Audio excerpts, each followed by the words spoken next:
You ever tune to open G and then think the only key that you can play in is actually G? Well, in this lesson, I'm going to show you how to use arpeggios in a smart way to move freely around the neck in open G in any key. Let's get to it.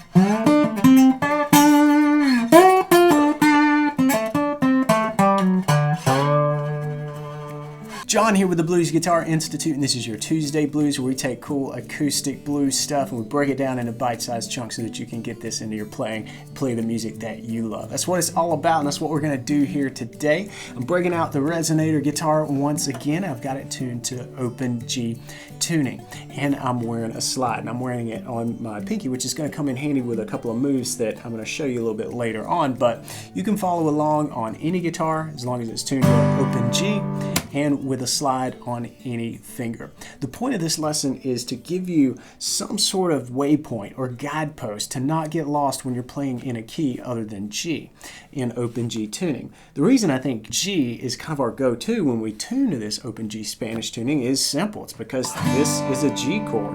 Your 4th chord is here at the 5th fret. Your 5 chord is here.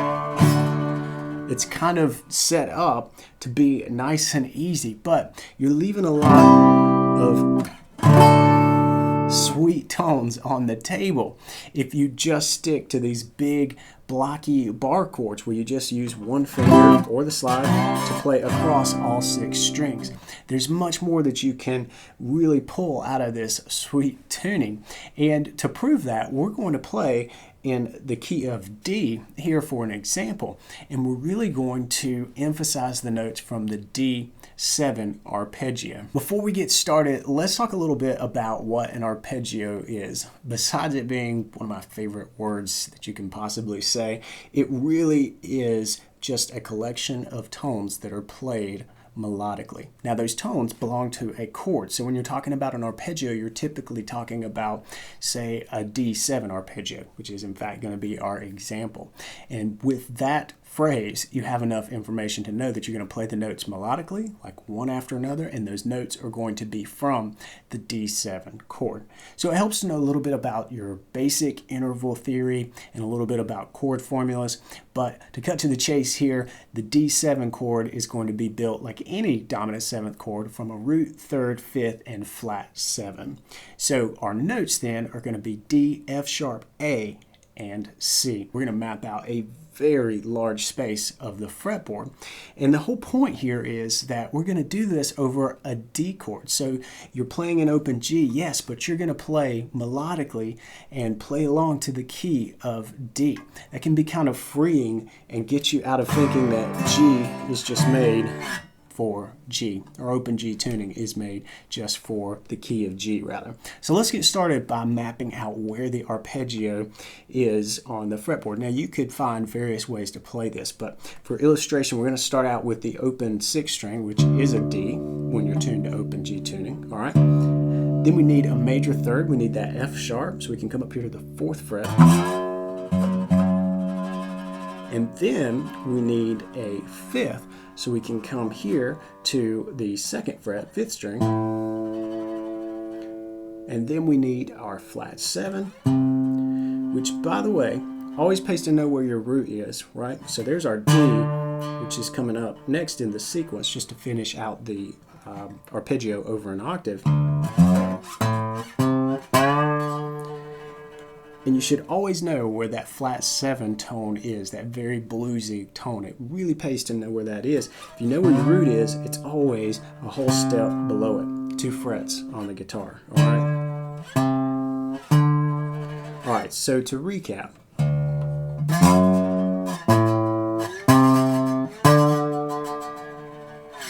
All right. And let's take that and go another octave further, okay? We can start here on this D note. Now, let's pause real quick because we're in open G tuning, so this 7th fret is a D note, all right? Normally, your D in standard tuning is here, but we've dropped the pitch of this string down a whole step, so that moves our position up to the 7th fret to play a D. So we've got our root here. We're going to find our F sharp, the major 3rd, on the 4th fret of the 4th string. That hasn't changed. That string doesn't get retuned or altered at all in open G. Then we come up to the 7th fret, and that's our 5th.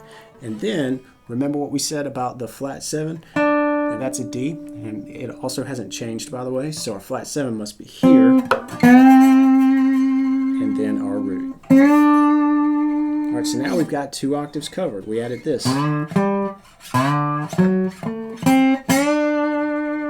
And finally, there's 75% of this final pattern right here. All we got to do now is find our flat 7 on the 10th fret, and then our root on the 12th.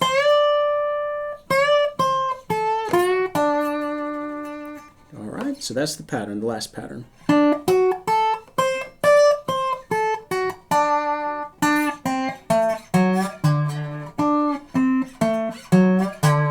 then finally. All right, now you could definitely find alternate positions for these, and I would encourage you to do so, but let's stop and point out the fact that we've covered from the open 6th string all the way up here to the 12th fret 1st string. That's a chunk of the fretboard. In fact, it's just about all I'm going to be able to use on this guitar with no cutaway here. So you've got a whole lot of information, and really it boils down to just these 3 arpeggios that we've chained together, realizing that it's just 1 arpeggio in 3 octaves.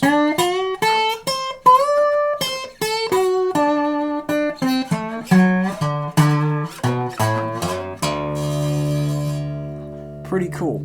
In D, not G. Okay, now you can do this with other chords, and I would encourage you to do so. And as a matter of fact, you can pick up the tab for this if you're a premium member, and that's going to help you see how these things move around in some of the more popular keys that you can play in.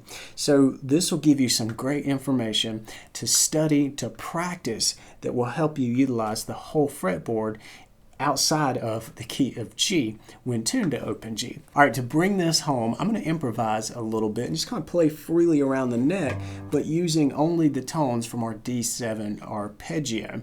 And in a minute, we're going to bring in some color tones, which are super easy to find once you've got that waypoint, that guidepost of the arpeggio really locked in on the fretboard. So here we go.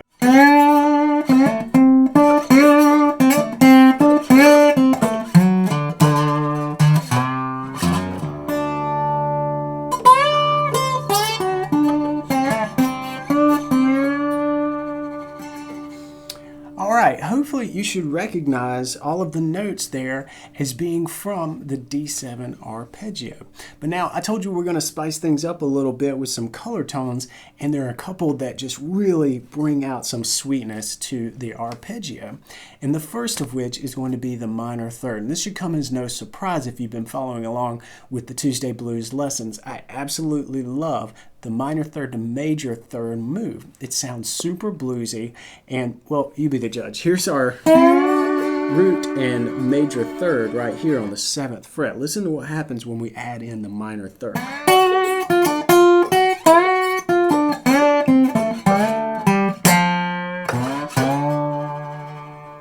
All right, so we hit the minor third in a couple of spots. We were kind of playing with it here around the 6th fret. And that really plays up this move. But then we also hit it here, all right? The F rather than the F sharp there.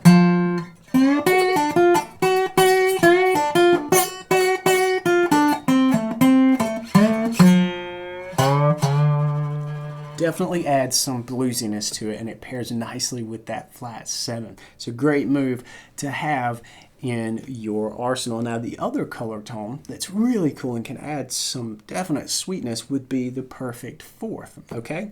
And in the key of D, our perfect fourth is going to be a G. So let's see what happens when we add our G in the mix, and we'll keep that minor third thing happening as well.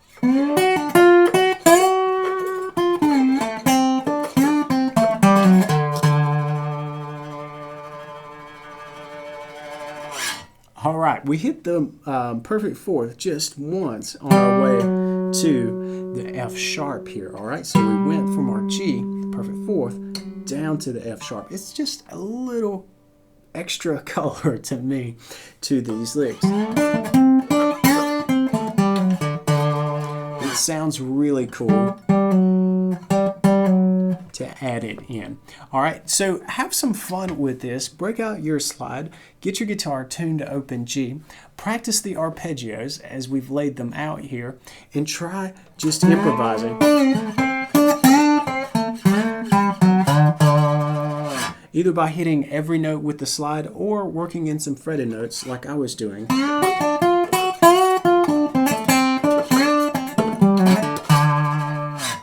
In any event, I want you practicing this and really thinking about those super important tones, which really amount to the chord tones from your D7, so root, major third, perfect fifth, and then flat 7, minor 7, and then of course you can add a couple of color tones in there and you've really fleshed yourself out a nice bluesy sound. I hope it gets you to thinking more freely about the fretboard even though you're tuned to open G. Maybe it'll break you out of that open G equals key of G mindset. All right, that's it for this lesson. Hope you've enjoyed it. If you did, give me a thumbs up, hit the subscribe button, and come on back here next Tuesday for another acoustic blues lesson. Until then, practice smart and play on.